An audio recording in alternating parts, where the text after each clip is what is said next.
I do not know who needs to hear this, but the reason you keep missing your prayers is not laziness.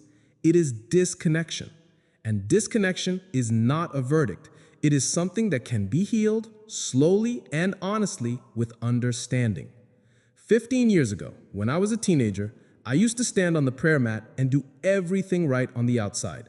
I knew long surahs, I moved at the right times, I recited out loud or in silence exactly as I had been taught. But I did not understand what I was saying. 10 minutes would pass, and my mind would drift before I even truly began. I thought time alone would fix it. I thought one day maturity would switch on khushu like a light. Nothing changed until one quiet thought finally landed in my heart. How can I connect with something I do not understand? You cannot bully your heart into presence.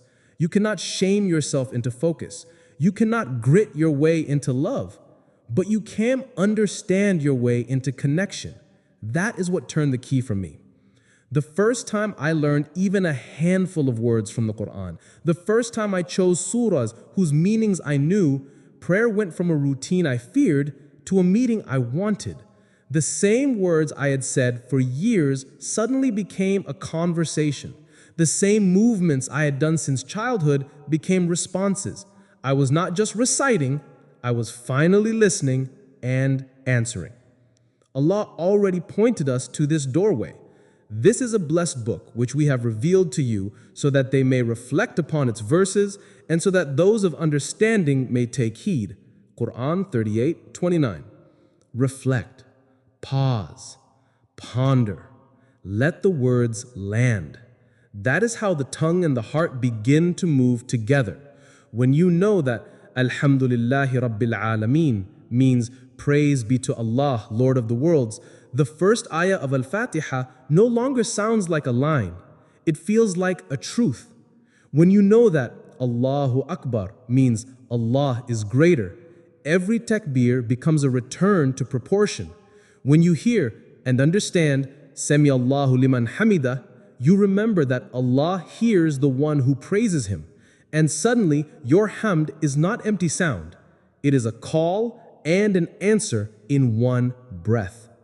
If you have been praying on autopilot, you are not failing at Islam, you are starving for meaning. Start where you are. Learn the meaning of the words you say most. Keep it small and real. Even 5 words a week changes the texture of your salah. Let your next rak'ah be built with words you understand. If that means you stand with a short surah, then stand with it proudly. 1 verse understood beats 10 recited without presence. Slow down enough for your heart to catch up with your tongue. Let there be a brief pause after each ayah. Let there be a breath in your bowing and a breath in your standing. Presence grows in the space you allow it. Also, leave shame at the door. Shame will tell you that there is no point trying because you missed again yesterday. Mercy says, today is still open. Shame will tell you that you are not serious because you do not feel it all the time. Mercy says, consistency is built from small, honest steps.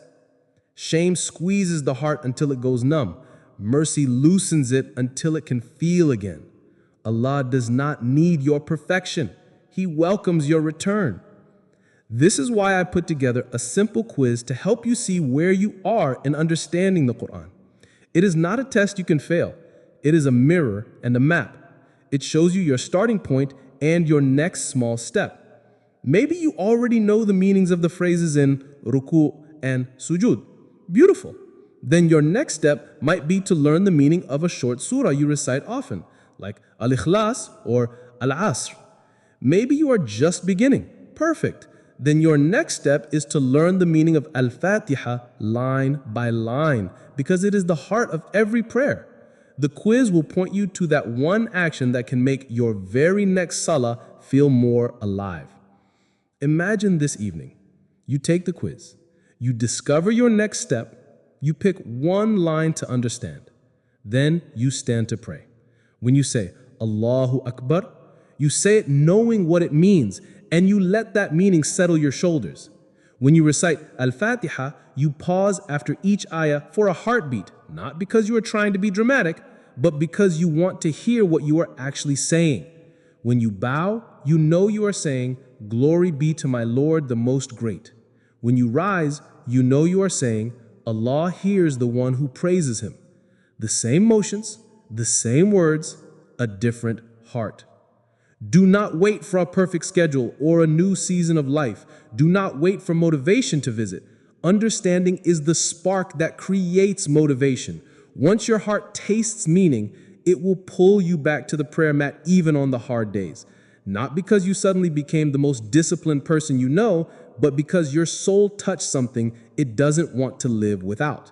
That is the secret of people who seem consistent. They're not chasing a checklist, they're answering an appointment. If you miss a prayer tomorrow, do not spiral, return. If you feel scattered during Salah, do not label yourself, breathe and return. Keep taking the next small step in understanding this is a journey, not a test of worth. Every time you learn even one word and bring it into your prayer, you are building a bridge that your heart will soon walk across. You are not lazy, you are longing. You are not behind, you are being called.